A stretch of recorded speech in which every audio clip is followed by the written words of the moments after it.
मेरी दादी एक बात कहती थी, इंसान है ना गलतियों का पुतला होता है। और यही पुतला मैं भी था जब मैं अपनी 20s और 30s में था। तो आज मैं आपको बताऊंगा वो कौन सी 5 गलतियां हैं जो मैंने अपने 20s में करी, जिसकी वजह से मुझे आज लगता है कि मेरी फाइनेंशियल फ्रीडम थोड़ी डिले हो गई थी। दो मैंने काफी चीजें अच्छी भी करी, बट ये 5 गलतियां जो है इसकी वजह से मैं थोड़ा पीछे हो गया। अगर आप ये 5 गलतियां नहीं करेंगे तो आप भी अपनी फाइनेंशियल जर्नी में बहुत आगे चले जाएंगे। तो इस वीडियो में इन 5 गलतियों पर डिटेल में चर्चा करते हैं। और जो 5वीं गलती है वो हम सब करते हैं और हम रियलाइज नहीं करते कि कितना बड़ा स्ट्रेस है हमारी लाइफ में अगर हम वो 5वीं गलती बार बार करते हो। और आई एम श्योर आप जरूर करते होगे। और उसको देखने के लिए आपको वीडियो के एंड तक रुकना पड़ेगा, पर उससे पहले चैनल को सब्सक्राइब कर लीजिए और बेल बटन को हिट कर दीजिए। तो नमस्कार दोस्तों, मैं हूं संजय कथुरिया, सीएफए, आपका बिजनेस फाइनेंस और पैसिव इनकम कोच और फाउंडर प्रॉफिट्स फर्स्ट। आज लेके आया हूं आपके लिए कि कौन सी वो 5 गलतियां जो मैंने अपनी जर्नी में करी जिसकी वजह से मैं फाइनेंशियली थोड़ा पीछे रह गया। सबसे पहली गलती, जैसे ही मैं जॉब में गया तो मैंने जो करी वो थी कि मैंने इंश्योरेंस खरीद ली। बोले हैं ये कैसी गलती है? तो बहुत अच्छी बात है, आपने इंश्योरेंस खरीदी। अरे नहीं, मैंने लाइफ इंश्योरेंस नहीं, मैंने यूलिप खरीद लिया।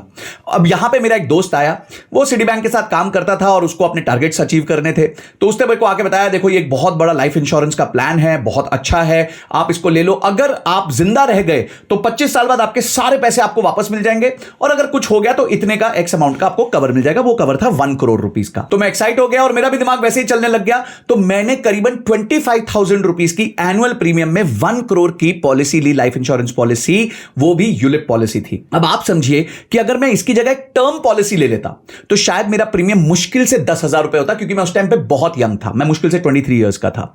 तो अगर मैं वो बचा हुआ 15,000 रुपए निवेश करता तो वो 25 साल के पीरियड में आराम से करीबन 20 से 25 लाख रुपए बन जाता।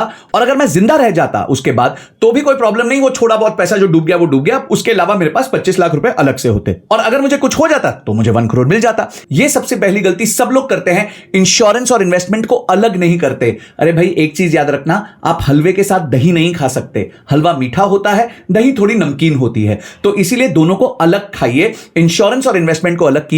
जब भी आप इंश्योरेंस खरीद रहे हो आपको क्लैरिटी होनी चाहिए कि आप किस पर्पस के लिए इंश्योरेंस खरीद रहे हैं। और एक टर्म इंश्योरेंस जो है आपको कम प्रीमियम में हाई कवर दे देगी। यूलिप जो है आपसे ज्यादा पैसे लेगी, और आपको मैं बता दूं यूलिप में करीबन 15 से लेकर 25% कमीशन मिलता है जो आपको यूलिप बेचता है उसके लिए। इसलिए यूलिप बेचने वालों के लिए यह बहुत इंपॉर्टेंट होता है कि वो अपने टारगेट्स अचीव करें, क्योंकि उनको इतनी बढ़िया कमीशन मिलती है। तो अब आप फाइनेंशियल गलती ना करें, इसलिए आपको right amount of reading, education, financial education लेनी पड़ेगी। और उसके लिए मैं आज इंट्रोड्यूस करना चाहूंगा ज़ीब्रा लर्न को। तो यार जैसे मैंने भी बहुत सारी गलतियां करी हैं अपनी जर्नी में, वैसे आप भी जब स्टार्ट करेंगे अपनी जर्नी बहुत गलतियां करने वाले हैं। देखो सबसे मुश्किल होता है अपने फाइनेंसेस को समझना और उसको इफेक्टिवली मैनेज करना। जब आप 20s और 30s में होते हो पहली बार आपको टेस्ट लगता है पैसे का, आपकी वो सैलरी आ जाती है या कमीशन आ जाती है या इनकम आ जाती है, पर आप उसको मैनेज करना नहीं जानते। इसलिए आज आपको मैं बताऊंगा ज़ीब्रा लर्न के बारे में, जो एक अमेजिंग वेबसाइट है जहां पे आपको फाइनेंशियल एजुकेशन की सारी बुक्स मिल जाती हैं। ये बुक्स आपको अपना फाइनेंस मैनेज में हेल्प भी करती हैं, इंडस्ट्री रेडी भी बनाती हैं और आपके नॉलेज को अपस्किल करती हैं। इसमें से एक बुक के बारे में मैं आपको बताऊंगा, और ये है वो book, money smart in your 20s and 30s।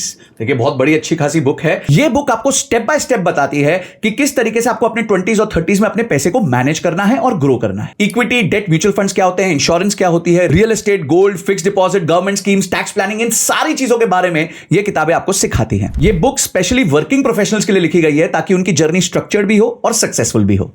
अब आपको ना मैं इसका कोई भी पन्ना खोल के दिखाता हूं। जैसे ये सीधा आप देखेंगे लाइफ इंश्योरेंस के बारे में बात कर रहा है, उसके बाद ये old regime versus new regime tax के बारे में बात कर रहा है। चलिए मैं आपको पेज नंबर 45 पे लेके चलता हूं, जहां पे ये मेथड्स ऑफ सेविंग्स और इंपॉर्टेंस ऑफ सेविंग्स के बारे में बता रहा है। ये बता रहा है कैसे random method, absolute method, percentage of salary method, goal oriented method, इन सारे मेथड्स के बारे में इन्होंने बात करी है। और पेज नंबर 80 पे जो हमारे लिए सबसे बड़ी प्रॉब्लम है वो है टैक्स। तो टैक्स के बारे में पूरी बात की गई है और टैक्स के बारे में पूरी डिटेल्स दी गई हैं, क्योंकि टैक्स जो है फाइनेंशियल प्लानिंग के लिए एक बहुत इंपॉर्टेंट सेक्शन होता है। ये बुक स्पेशली वर्किंग प्रोफेशनल्स के लिए लिखी गई है ताकि उनकी जर्नी स्ट्रक्चर्ड भी हो और सक्सेसफुल भी हो। और मजेदार बात यह है कि आपकी यूनिक सिचुएशन के हिसाब से यह बुक आपको सिखाती है कि आप अपना फाइनेंशियल प्लान कैसे बना सकते हैं। और जो मेरा फेवरेट चैप्टर है वो है ये द एसेट मेज। अब एसेट मेज में आप देख सकते हैं fixed deposit, equity, fixed income, mutual funds, real estate, small savings, pension and provident fund, gold, currency, derivative, insurance, इन सब के बारे में समझाया गया है और आपको बताया गया कि आपकी नीड के हिसाब से आप अपना एसेट एलोकेशन कैसे कर सकते हैं। इस चैप्टर में इन सारे एसेट क्लासेस के बारे में इन डेप्थ बताया गया है ताकि आप अपना डिसीजन राइट तरीके से, राइट इंफॉर्मेशन के साथ ले सके। ये सारे एसेट क्लासेस जैसे FDs, equity, mutual fund, debt, इन सब पे आपको गाइडेंस देता है और आपके फाइनेंशियल गोल्स के हिसाब से बेस्ट फिट क्या है उसके बारे में बताता है। जैसे कि अगर आप 30% एलोकेशन एमएफ में करना चाहो या 50% करना चाहो, ये सारी चीजें आप इस चैप्टर के माध्यम से सीख सकते हो। एक बार अपने इनकम और इन्वेस्टमेंट ऑप्शंस को अगर आप सीख गए ना, तो इसी किताब में आपको right mutual fund, right insurance कैसे सिलेक्ट करना है वो भी सिखाया गया है, as per your needs, premiums, risk. और इसमें एक और चीज सिखाई गई है कि इंश्योरेंस आपने पे तो कर दिया, पर उसका क्लेम प्रोसेस क्या है वो भी बताया गया है। इन बुक्स में सबसे मजेदार बात यह है कि इसमें ना काफी विजुअल्स हैं, काफी डिटेल्ड है और रियल लाइफ केस स्टडीज को उठाया गया है ताकि आप कोरिलेट कर सके और अपनी जर्नी खुद बना सके। ये काफी बजट फ्रेंडली बुक है क्योंकि इसमें जो भी आप पैसा निवेश करेंगे उससे कहीं ज्यादा आपका आरओआई आएगा, क्योंकि आप कुछ ना कुछ बचत करेंगे या बेटर इन्वेस्टमेंट करेंगे। और प्लस आप मेरा कोड SANJAY15 यूज कर सकते हैं, आपको उसमें एक्स्ट्रा डिस्काउंट भी मिलेगा। तो भाई स्मार्ट वर्क करने पे ध्यान दो और money smart in your 20s और 30s को जरूर चेक करो, लिंक डिस्क्रिप्शन में दिया हुआ है। अब वापस आते हैं मेरी गलतियों पे। गलती नंबर 2, डेटा को इग्नोर किया, दोस्तों की बात सुनी। ये जो वर्ड है ना टिप, ये बाप रे सब लोग ढूंढ रहे हैं, पर मैं एक बात बताता हूं, टिप जो है ना वो आपको रेस्टोरेंट में मिल सकती है, पर टिप जो है ना वो टपरी पे मिलती है। तो आपको टपरी वाली एनालिसिस चाहिए या डिटेल्ड एनालिसिस चाहिए, ये आपको सिलेक्ट करना पड़ेगा। आप भी मुझे कमेंट सेक्शन में बताओ कि कितनी बार आपके साथ ऐसा हुआ है कि आपने अपने दोस्त को फोन किया, अरे भाई मैं कौन सा स्टॉक लूं, और उसने एक रैंडम स्टॉक बता दिया जिसके बारे में आप जानते भी नहीं थे। पीटर लिंच हमेशा एक बात कहते हैं कि you should know what you own and why you own, और हमारे में से काफी लोगों को यह बात नहीं पता कि हम क्या ओन करते हैं और क्यों ओन करते हैं। दोस्तों जब हम टमाटर भी खरीदने जाते हैं ना, तो एक बार को नेगोशिएट कर लेते हैं, अरे यार ये 80 रुपए किलो नहीं 60 रुपए किलो होना चाहिए। पर जब हम 50,000 रुपए के शेयर्स खरीदते हैं तब हमें यही नहीं पता होता हम क्या खरीद रहे हैं और क्यों खरीद रहे हैं। आपके साथ भी ये होता है? कमेंट सेक्शन में जरूर बताना। एक बार मेरा एक दोस्त बोला कि ये पर्टिकुलर शेयर खरीद लो, ये रॉकेट बन जाएगा, पर उसने ये नहीं बताया वो कौन सी डायरेक्शन का रॉकेट बनेगा, और वो रॉकेट जो है आके नीचे क्रैश कर गया और मेरे सारे पैसे उसमें वाइप आउट हो गए। दोस्तों मैंने अपनी दोस्तों की टिप सुन सुन के करीबन 1 लाख रुपए से ऊपर का नुकसान किया है। आपने कितने का किया वो भी कमेंट सेक्शन में जरूर बताना, और आगे से आप ये नहीं करोगे, इस चीज का प्रण लेना। तो जब भी आपको इन्वेस्टमेंट्स करनी हो तो डिटेल्ड एनालिसिस खुद कीजिए, नहीं तो जैसे मैंने आपको बुक्स के बारे में बताया, बुक जरूर चेकआउट कीजिए ताकि आपको क्लैरिटी से पता हो कि आप क्यों खरीद रहे हो और क्या खरीद रहे हो। तीसरी जो मिस्टेक है वो है ओवरनाइट रिच बनने की विद फ्यूचर्स एंड ऑप्शंस। जी हां, ये गलती मैंने भी की हुई है, पर लकीली ये गलती मैंने छोटे क्वांटम में की है, बहुत ज्यादा बड़े लेवल पे नहीं की।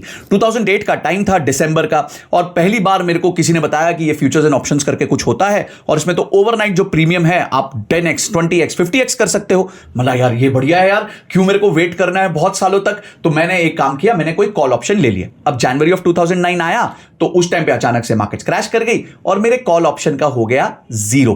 तो तब मेरे को समझ आया कि अगर हम फ्यूचर्स एंड ऑप्शंस में ट्रेड करते हैं without any knowledge, without any learning, तो डेफिनेटली हमारा लॉस होना तय है। आज सेबी कहता है कि 3 साल की अवधि में 93% ट्रेडर्स फ्यूचर्स एंड ऑप्शंस में लॉस करते हैं और 7% ट्रेडर्स जो हैं वही प्रॉफिट करते हैं। और मजेदार बात यह है कि जो 93% लोगों ने लॉस किया है उनका टोटल लॉस है 1,81,000 करोड़।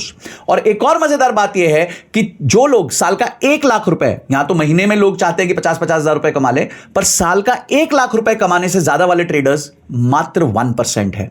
तो यानी कि यह एक विनेबल गेम नहीं है। अगर आपको इसमें जीतना है तो आपको 2 चीजें करनी पड़ेंगी। आपको एक्सट्रीम लर्निंग पे इन्वेस्ट करना पड़ेगा, बहुत ज्यादा सीखना पड़ेगा, और धीरे धीरे कैपिटल एलोकेशन करके, माइंड कंट्रोल करके, इमोशन कंट्रोल करके, रिस्क मैनेजमेंट करके धीरे धीरे अपने कैपिटल को इसमें ग्रो करना पड़ेगा।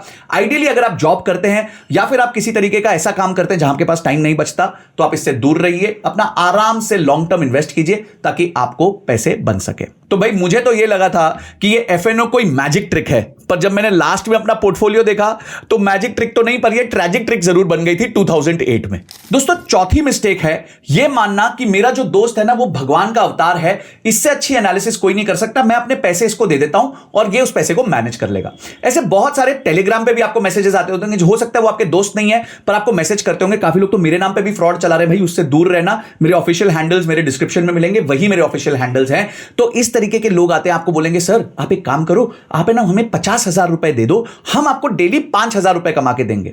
अब आपको एक मजेदार बात बताता हूं, अगर एक व्यक्ति 1 रुपया डाले और वो 10% डेली कंपाउंड करे, उससे पहले 50,000 रुपए पे डेली 5,000 यानी 10% दिन का रिटर्न्स, मतलब आप ये समझिए कि एफडी के रिटर्न साल के 7-8% होते हैं, और ये जो महाशय हैं आपको देने वाले हैं 10% पर डे रिटर्न्स। तो भाई अगर इतने ही अच्छे रिटर्न्स बना पाता तो खुद बना लेता। अगर इतने अच्छे रिटर्न्स बन रहे होते तो बेचारे ये इतने बड़े जो व्यापारी हैं पूरा दिन बैठ के मगजमारी क्यों करते, इतने सारे लोगों की टीम क्यों रखते, वो भी एफएनओ कर रहे होते। दोस्तों ये सब है ना बहुत ही अनबिलीवेबल चीजें हैं और अनबिलीवेबल चीजों पे फोकस नहीं करना चाहिए। मैं आपको एक मजेदार बात बताता हूं, अगर आप 1 रुपया इन्वेस्ट करें और वो हर रोज 10% से ग्रो करे कंपाउंडेड होके, और 1 साल में होते हैं 250 ट्रेडिंग डेज। आप गेस कर सकते हो 1 साल बाद वो अमाउंट कितना हो जाएगा? मैं आपको 3 सेकंड देता हूं। 3, 2, 1। वो अमाउंट हो जाएगा 2230 करोड़ रुपीस। जी हां, मैं 1,000 रुपए की बात नहीं कर रहा, 1,00,000 रुपए की बात नहीं कर रहा, 1 करोड़ रुपए की बात नहीं कर रहा, मैं 1 रुपए की बात कर रहा हूं। आपका 1 रुपया बन जाएगा 2230 करोड़ रुपीस।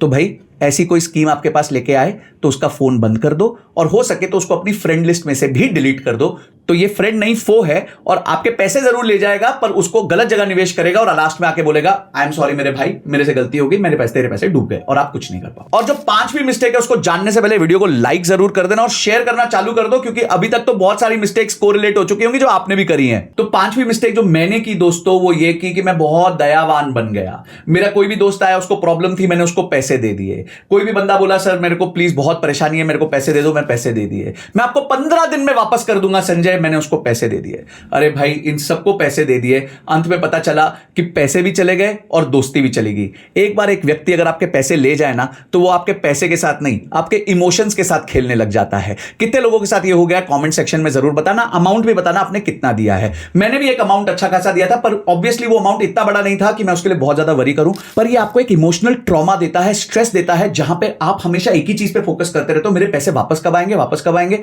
आप उसको फोन करते हो, वो फोन उठाता नहीं है, सालों साल तक कांटेक्ट में नहीं रहता, फिर आपको घोस्ट करके चला जाता है और लास्ट में बोलता है मेरे पास पैसे नहीं है, मैं कुछ नहीं कर सकता। तो इस इमोशनल ट्रॉमा से बचने के लिए, स्ट्रेस से बचने के लिए मैं आपको 3 एक्शनेबल स्टेप्स देता हूं। पहला, आपका नाम HDFC, ICICI, state bank of India नहीं है, आप पहले अपने घर का ध्यान रखें, उसके बाद किसी की मदद करें।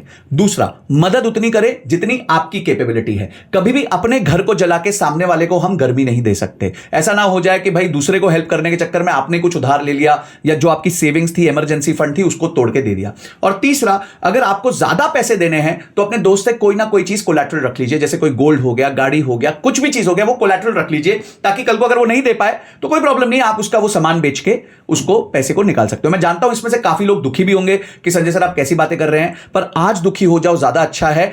कल दुखी होगे तो आप ज्यादा दुखी होगे, वो कम दुखी होगा, क्योंकि वो तो पैसे लेके चंपत हो चुका है।